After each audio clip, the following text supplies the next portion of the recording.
And we are back with another edition of the end of day post wave report of yours truly, the Algo Capitalist, aka the Vulcan, coming to you live from PulseWaveTrading.com, home of the world famous PulseWave price trigger reports.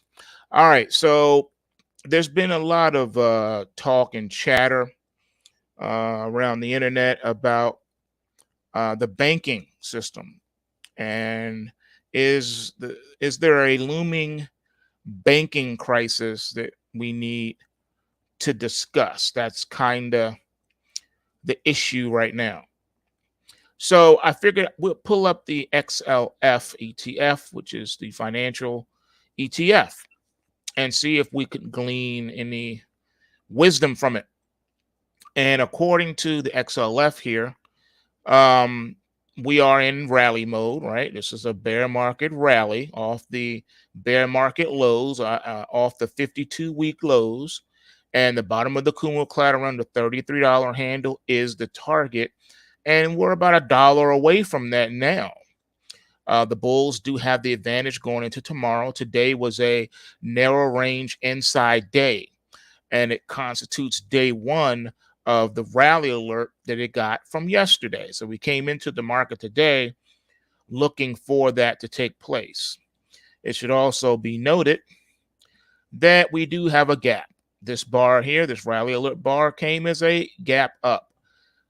So perhaps the market will back and fill this before heading higher. That would be my take on it. But so far, I don't see anything on the chart to suggest that there may be a problem ahead. I don't know, but I can only go by what I see. And pretty much the whole world's been in a bear market. So it's not uncommon to start talking about, banks. But why talk about the banks now? You should start talking about the banks back up in here. But they always wait until you're in the bear market and hitting new 52-week lows before they start warning about a market. So I just find that fascinating how that has not changed in all these decades. All right. Another thing I want to pull up here. I may not be able to because I have so many charts open already, but let's try it anyway. All right. So let's see if it'll let me see what I can get out of this. All right.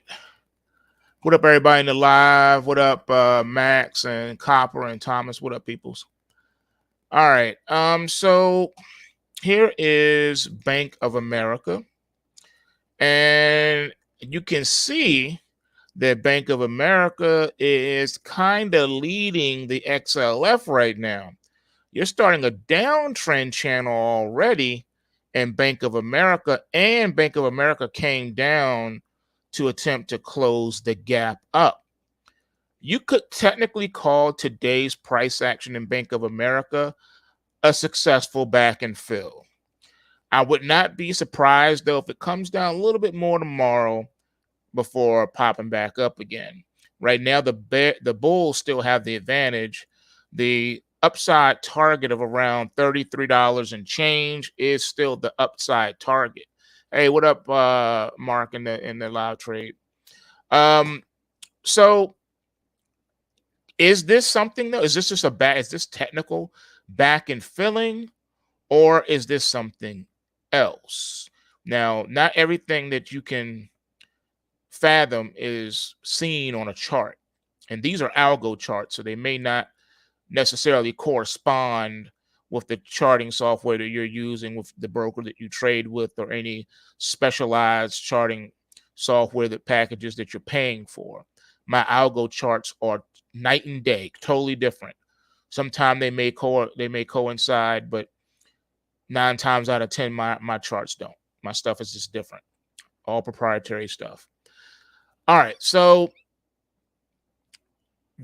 could the banks be in trouble? Yeah, I mean, technically speaking, from the chart perspective, Bank of America was in trouble on August the 17th when we got the crash alert saying that the bear market run was over, right? The bear market rally was over.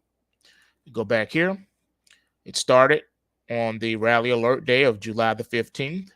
and it ran all the way until August the 17th. So you had about a month of a bear market rally, and then that was it. All right. And the system alerted us to that, and it's been that way for a minute. So I don't know what they're starting to talk about now. We're just at the beginning stages of a rally alert off of the bear market support low here. So is the market going to run into trouble at the bottom of the Kumo cloud? Is that going to act as a steel cage to knock prices back down? It's possible. It's possible, but I'm not sure what's really going on. Not sure. I can only go by what I see. So that's Bank of America. All right. So let's take a look at one more. Let's look at Wells Fargo. All right. So again, I'm not too impressed because, like I said, the whole world is in a bear market or has been in a bear market. So I'm not impressed per se. Just looking at this chart, you can see from the crash alert going all the way back to February the 11th of this year, the market has fallen from $57.91 a share down to the $43 handle where we are at present. So, I mean, if you were going to sound an alarm, it would have been way back there. Wells Fargo, though, is leading Bank of America and the Xlf Etf in that it has rallied more. It's already in the Kumo cloud. It already rallied past the initial target of the bottom of the Kumo cloud, which the rally didn't start too far away from there anyway, to be fair, but it's almost getting close to testing the top of the Kumo cloud around the $45 handle. So Wells Fargo is showing a lot more strength than Bank of America and the XLF financial ETF as a whole. All right. And these are like the largest banks here. So if Wells Fargo is doing this, then I don't know what they're really talking about, to be quite honest with you. It would have to be something contrived, made up, or something that they're doing behind the scenes on purpose, because the chart and the price action is not suggesting worry, fear, or doubt. The chart is showing, if anything, exuberance. I mean, you can make an argument that it's not really buying that's facilitating the rally, but rather short covering, and that's okay. I can give you that. Okay, J.P. Morgan, another one of the largest banks in the world, and here you go. It back and filled today, and it did it perfectly back and filled. So tomorrow should be an up day for J.P. Morgan if we're really going to start a bear market rally off of the 52-week lows we just hit in J.P. Morgan. All right. So if we do not rally tomorrow and instead head lower, and if the bar is significant, that means that this right here was just a short squeeze and a bull trap to trap in longs to bring the market back down. So if anything, I wasn't impressed by the XLF financial ETF, and I wasn't impressed by the Bank of America chart, and I wasn't impressed by the Wells Fargo chart. None of those three charts showed me problems, troubles, or concern. Even the JP Morgan one is not really, because you could argue that today was just a back and fill day, and that the bulls still have the advantage, and that the market is, this particular stock is heading to $115 a share. All right. So tomorrow, though, would be the do or die day for this. We need to see some movement in toward that direction. If we don't, I'm afraid Take Back Friday could be a bloodbath. So we just looked at some banks. So I don't think we see any blood in the water. If anything, we do see short covering and maybe a few spec longs entering into the market at this time. But I know you're going to say, but you didn't look at Goldman Sachs. Well, I'm pulling up Goldman Sachs right now because I know what you're thinking. When you talk banks, you got to do JP Morgan and Goldman Sachs, Bank of America, and Wells Fargo. I know. So I'm pulling it up just so you can look. All right. So Goldman Sachs is looking a little bit more like the JP Morgan. They typically move together. JP Morgan and Goldman Sachs pretty much mirror each other. And this is what you got. All right. So I'm not seeing anything nasty, at least not yet. At least not yet. All right. Still a $300 stock. So according to this, okay, fine. If we had to say something, I would say that out of the charts we've looked at in the financial sector, I would have to say that Goldman, if I had to pick a chart though, I would say Goldman Sachs would probably give me the most concern, only because of what I'm seeing here on this actual chart. I would say it's more unlikely that we would get upside production tomorrow. As a matter of fact, you could almost make the case that this bar from yesterday, the rally alert bar, was it, and that it got close enough to the bottom of the Kumo cloud and then choked up. All right, so you can make that argument that it failed. The rally has fallen and stalled out, and that today's price action of back and filling the gap is actually laying the brickwork for a sell-off tomorrow in this market. So, yeah, this chart is a little impressive in that department. And it's a neutral day. We're not getting bona fide anything from this particular market. Goldman Sachs is not giving us nothing. The bears don't have an advantage. The bulls have a slight advantage. But that's it. It's more neutral than anything. So, yeah, okay, fine. But this still isn't telling me anything, bad. Now, if we get a bar like this one right here tomorrow, if we get a bar like this tomorrow, then yes. We get a red bar tomorrow, then yeah, we could have some significant financial problems with the banking system in the United States. Then I would say, okay, there may be something behind these rumors that I'm hearing. All right, I'm hearing right now, it's just rumors. Can't trade rumors. I'm just going by what I've been hearing. Word on the street is U.S. banking system may have some problems, may have some issues. I don't know how true that is. I just don't know. But if I see this bar tomorrow, either on Wells Fargo, JP Morgan, Bank of America, Goldman Sachs, Xlf Etf, then I'm going to say, okay, maybe something may be going on. Maybe. All right, but I digress. Let's move on. All right, so I'm hearing other murmurings also, and I'm going to show you that one next. Let's look at these gold miners. Okay. Murmurings and mumblings. Are you ready? All right. We got a crash alert on the gold miners for tomorrow's trading. The market, the bear market rally off the 52-week lows has topped out. The bottom of the Kumo cloud has proven to be too powerful, and we have a crash alert with the bears having the advantage for tomorrow. Looks like the gold rally could be over. Now, I know when we talk about, gold stocks, we're talking about two separate things. We're talking about a stock that also can act like a commodity because it benefits from the strength of the underlying commodity that it's mining. So it suffers, two different things. There are times it acts like a stock, and it's going to be moved by things that stocks are moved by, like earnings and all that stuff. But then also its underlining also can contribute and change things.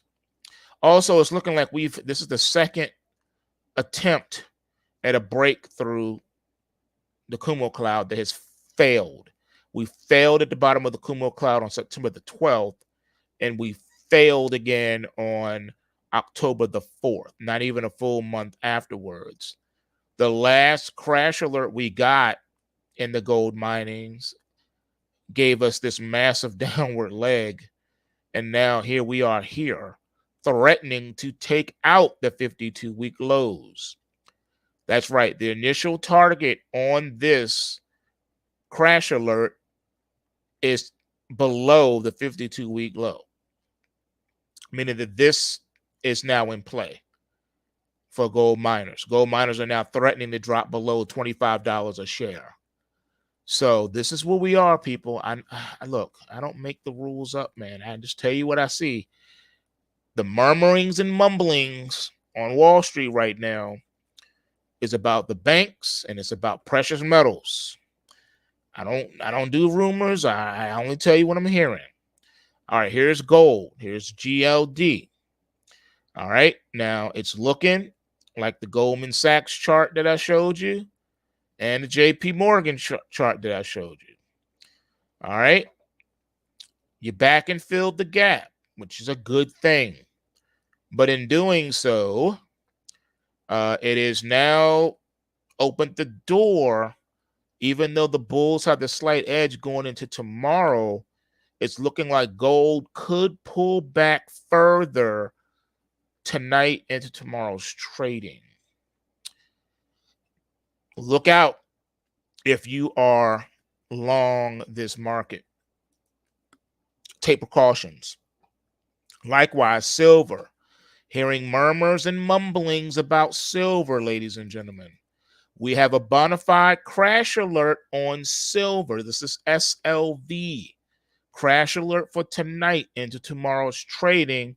The bears now have the advantage going into tomorrow. This is silver, SLV. Now, I know we got the gap right here. Perhaps the market's just coming down here and handling some business, filling the gap so that it can form a base to rally. A good base will be the bottom of the Kumo cloud. The bottom of the Kumo cloud should hold on this pullback, on this test. But because this is a crash alert, I don't know if this is what this is. This may not just be a back and fill. This might be devastating. Technically speaking, and I have to give you the truth, I can't sugarcoat anything or lie to you. This bar suggests that we're coming for this bar down here, the 52-week low. This is threatening to take out the current lows. This is threatening to be a major leg down. If the bulls can't get control of this market on this pullback and cause it to be a successful test and bounce the market back up, then the market's in trouble. The bear market rally is over, and we are going to see new lows in both gold and silver. I don't know what else to tell you on that one. But that's exactly what is being talked about. More murmurings on the street right now is the bond market. TLT still can't rally. Now, we had the initial rally alert here on September the 28th. We didn't get any upside production. This is day 5. The system can tend from time to time to lead the markets 3 to 5 days out. Well, today was day 5. That's it. The signal now technically is invalidated. Bulls still have the advantage. The market can still rally, but right now, the bulls are starting to lose that. They're starting to lose this advantage up here, and it's starting to move back closer to the bears. Ouch. And we're not far away from the last 52-week low bar. We're right here. We haven't even really lifted off from this. So this is suggesting that yields may explode, and the Fed may be powerless to stop it and do anything about it. I'm just saying, this is not looking good. All right. Some of these charts are showing that some of the rumors that we're hearing may be true. All right, let's take a look at crude oil. This is the crude oil futures right here, $88 a barrel, right? We've been rallying. We had the initial rally here on the 27th of September and the 28th. Got these rally alerts. We're getting all this nice upside production now. Bottom of the Kumo cloud is the initial target here. And that's about $102. I'm sorry. Yeah, about $102 a barrel. So it looks like we have a lot of upside to go here in oil. That can be for a multiplicity of reasons. And I've been hearing about the OPEC thing and all this and the war and all this other stuff, but it is what it is. You are in a bear market and you have crossed over from a bullish perspective to a bearish perspective, and you're in a bear market rally and you're gunning for the bottom of the Kumo cloud, which means that at any moment, at any time while you're in a bear market rally, the bears can come in like they did here on August the 30th and just gut you. And that is probably what's going to happen. So I think the rally could be coming to an end, if not ending already. And as soon as we get one of these red bars, you know what happens. All right. You know what these crash alert bars mean. Let's look at the last bar we had. It was right here. What did we get? Downside. Here, downside. Here, downside. Here, downside. Here. Every bar. And this was back when the complexion of the market was still bullish. Now that we're officially bearish, what now? You see what I'm saying? So, yeah, things are starting to look a little concerning in some of these markets. I will admit that. If you're bullish in some of these that we've been discussing, you definitely want to be careful moving forward. You got to have your stops in. You got to start popping your way through these trades. If you don't know how to do that, simply log into your dashboard at pulsewavetrading.com and watch the tutorials on how to do that so you can protect yourself.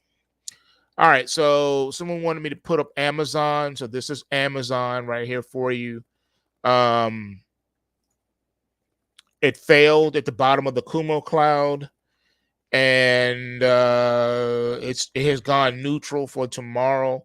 The bulls still have the advantage here, but the fact that you failed already at this bottom of the Kumo cloud, and it took forever to get going. Look at this. You had your initial rally alert on September the 26th. Then you went 1, 2. Then you got canceled out with a crash alert. Then you got one bar here, no downside. Then you flipped again to a rally alert, gapped up on the explosion, and then came down and filled the gap today. So this chart is a mess. This is a consolidated mess right now. For now, the bulls still have a slight advantage, but going into tomorrow, Amazon is a neutral.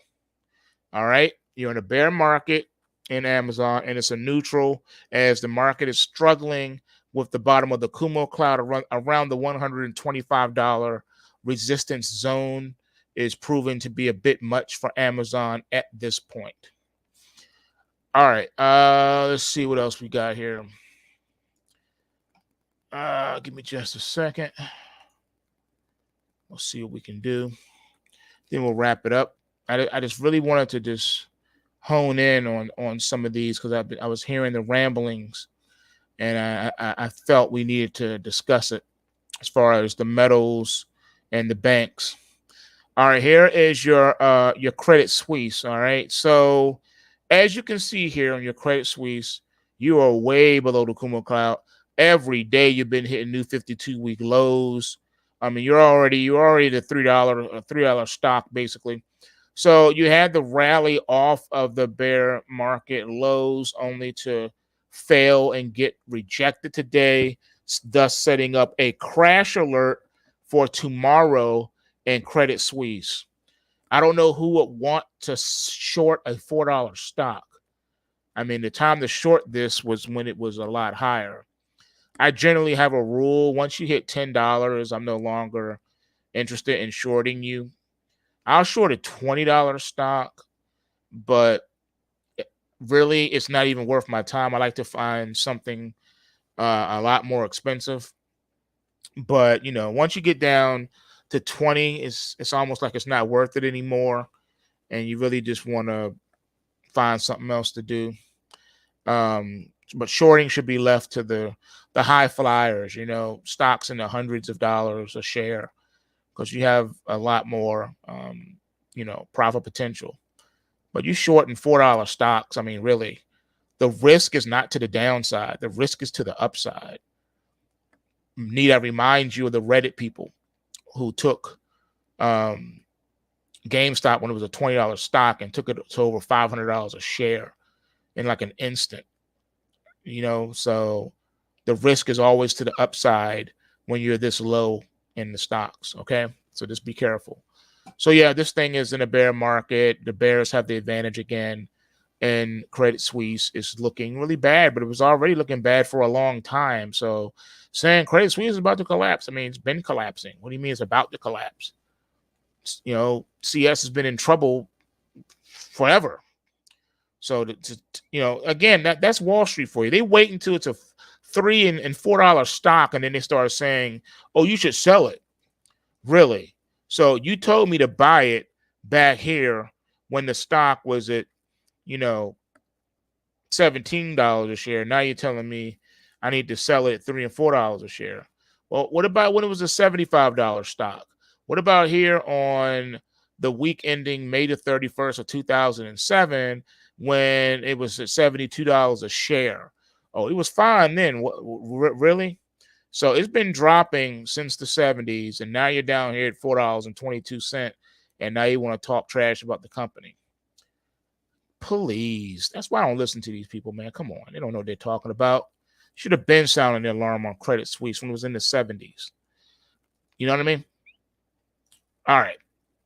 Yeah, it's no sense of talking about a stock once it breaks down that much. All right. Let's see. You mentioned AG. Let's look at First Majestic for you real quick. See what we can do for you on this one. You mentioned a gap on this one. Let's see what I find out here on the algo chart. Is it really a gap? All right. So yeah, you gapped up. You gapped up on October 3rd. You sure did. But the bears now have the advantage. The bull market rally. I'm sorry, the bear market rally is over. You got a crash alert for tomorrow's trading. The last crash alert gave us this type of downside production. This one should easily take out the current low and take this stock below $6. So that's AG for you. Yeah, you don't want to get Kramer. That's right. You don't want to get Kramer, man. You sure don't. Use them stops, man. Don't be afraid to get stopped out on a trade. Seriously. Don't ever be afraid to get stopped out. You can always get back in. A stop out is a blessing in disguise because it allows you to realign yourself with the market correctly. So don't ever look at it as a bad thing. It's only a bad thing when you don't take your medicine. You know what I mean? If the market is telling you you're wrong, go ahead and agree with it, and then realign yourself with the market on the correct side. That's all you got to do. All right. You want to see KC. All right. So here's KC. All right. Give me a second here. All right. KC. King Soft Cloud Holdings. All right. So back here, we had rally alerts on September 23rd. And then another rally alert on the 26th. And then we got another one just a few days ago on the October the 3rd. Nice upside production so far. Bottom of the Kumo cloud. Around the $3.30-ish mark is your upside target for this particular security. All right. Next up, we got ARDX. All right, let's see ARDX. See what we got. ARDX. All right. Ardalinks. I think that's how you say that. All right. Let's see. It's taking a minute to pull up.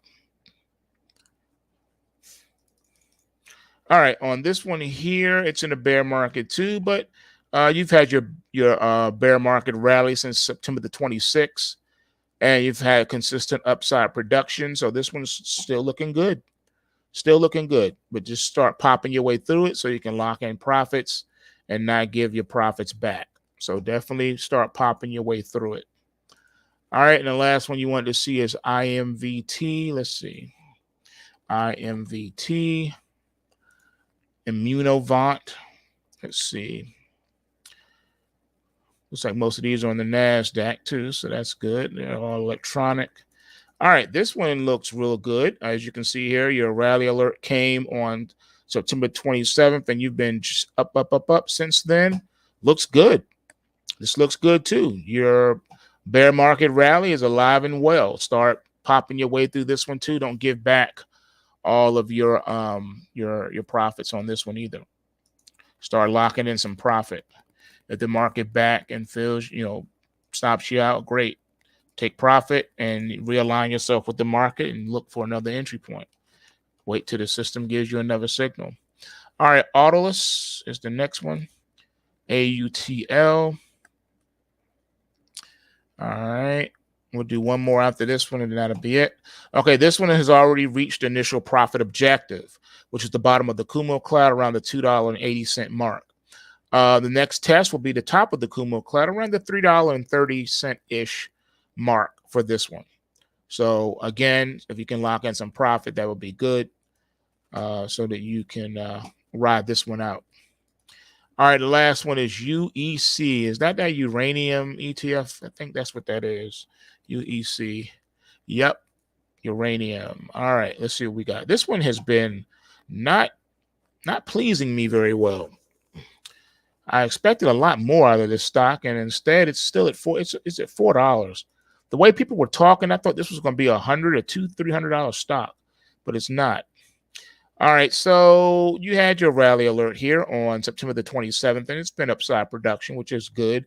Like we always say, see if you can lock in some profits. The bulls still have it on this one, and the market looks like it wants to continue this bear market rally. So yeah, man, looks like you're doing good. It looks like you're doing good on this one.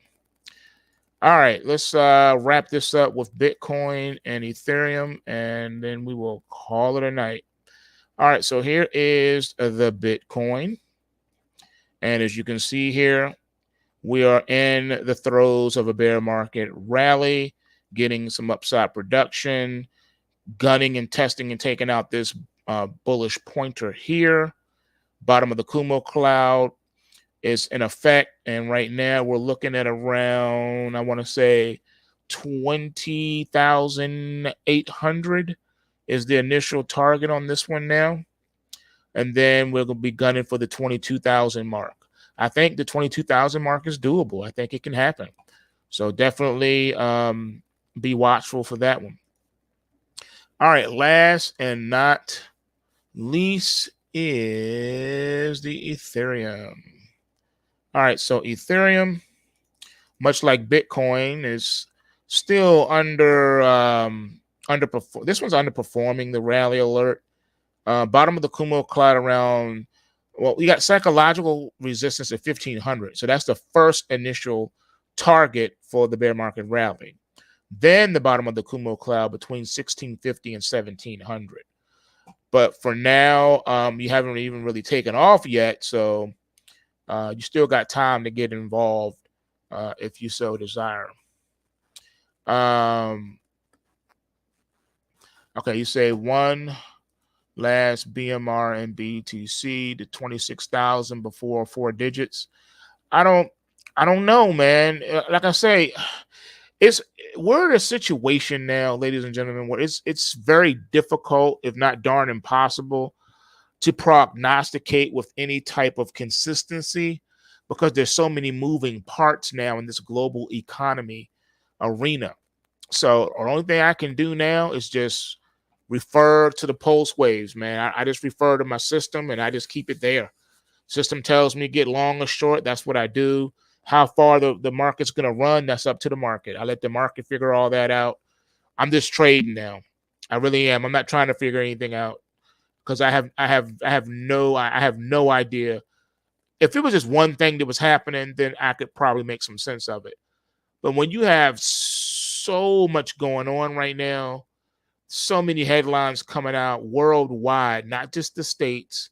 You got something going on in the UK, something going on in the European Union, stuff going on in China, or stuff going on in Russia, stuff going. I mean, it's too much. It really is too much. You got the supply chain issues still going on. You got diseases and breaking out. I mean, I can't call heads or tails. I have no idea what's going on. Only thing I can tell you is I don't know nothing except for these markets. That's what I know. I know these markets. Oh, good looking out, Tom. Thanks. Tom says that the pulse waves picked up the British pound reversal rally alert. All right, that's what I'm saying, man. That's what I know. That's all I know. I don't know nothing else. I really don't. I've determined to make myself an idiot. I don't know nothing except these pulse waves. That's what I know. I know these pulse waves. I know that. I know these charts. Everything else, I couldn't tell you.